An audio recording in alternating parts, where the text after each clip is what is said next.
Hello bachcho, let's read the question. The question says, after India independence, one of the main challenges facing the country was option A, improving science and technology, option B, producing enough food for increasing population, option C, producing disease resistant varieties of crops, option D, both B and C. तो question में हमसे पूछा है कि India की independence के बाद जो मेन चैलेंज कंट्री को फेस करना पड़ रहा था वो क्या था। तो हमें चार ऑप्शन दिए, हमें इन चार ऑप्शन में से करेक्ट ऑप्शन को चूज करना है। तो पहले क्या करेंगे, इस क्वेश्चन का की कॉन्सेप्ट समझेंगे। तो इस क्वेश्चन में हमारा की कॉन्सेप्ट होगा enhancement of food production, enhancement of food production.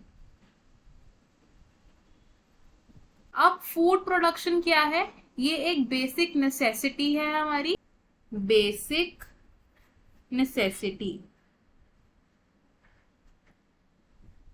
और इस बेसिक नेसेसिटी को पूरा करने के लिए, यानी कि फूड प्रोडक्शन को एनहांस करने के लिए हम कौन कौन सी टेक्निक्स का यूज कर सकते हैं। हम यूज कर सकते हैं एनिमल हस्बेंड्री और प्लांट ब्रीडिंग टेक्निक्स।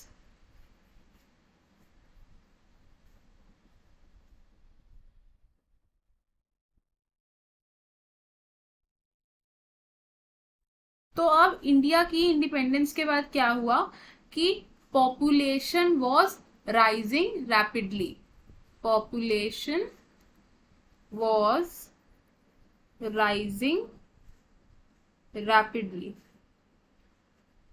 अब पॉपुलेशन एकदम से इंक्रीज कर रही थी, तो मेजर कंसर्न या मेजर चैलेंज क्या फेस करना पड़ रहा था कंट्री को, कि जो इंक्रीजिंग पॉपुलेशन है उसको खाना कैसे खिलाया जाए। तो हम लिख सकते हैं मेन चैलेंज वॉज, क्या था मेन चैलेंज, टू प्रोड्यूस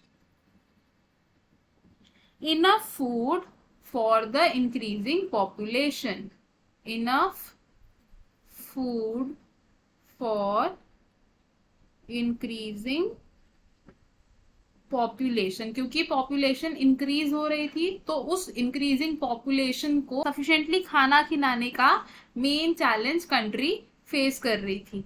अब इस चैलेंज को ओवरकम कब किया गया था, थोड़ा सा in the year 1960s। 1960s में क्या हुआ था, ग्रीन रेवोल्यूशन आई थी इंडिया में, ग्रीन रेवोल्यूशन।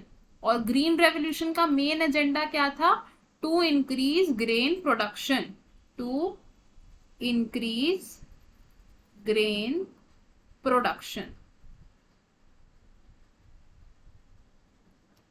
तो हमें हमारे क्वेश्चन का आंसर मिल गया। क्वेश्चन में हमसे क्या पूछा था कि आफ्टर इंडिपेंडेंस इंडिया का मेन चैलेंज क्या था, तो हमारा आंसर क्या होगा इसमें, ऑप्शन बी, यानी कि producing enough food for increasing population.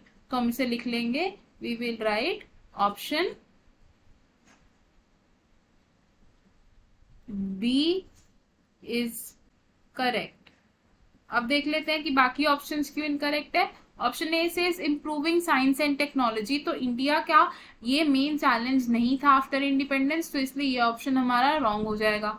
Option she says production of disease resistance variety of crops, तो आफ्टर इंडिपेंडेंस ये चैलेंज इंडिया फेस नहीं कर रही थी ऑन द इनिशियल स्टेजेस, तो इसलिए ये ऑप्शन भी हमारा रॉन्ग हो जाएगा। Option D says both B and C, तो ये ऑप्शन भी हमारा गलत है, क्योंकि हमारे पास सिर्फ एक ही करेक्ट आंसर है, जो कि क्या है, option B. I hope you understood it well. All the best. Thank you.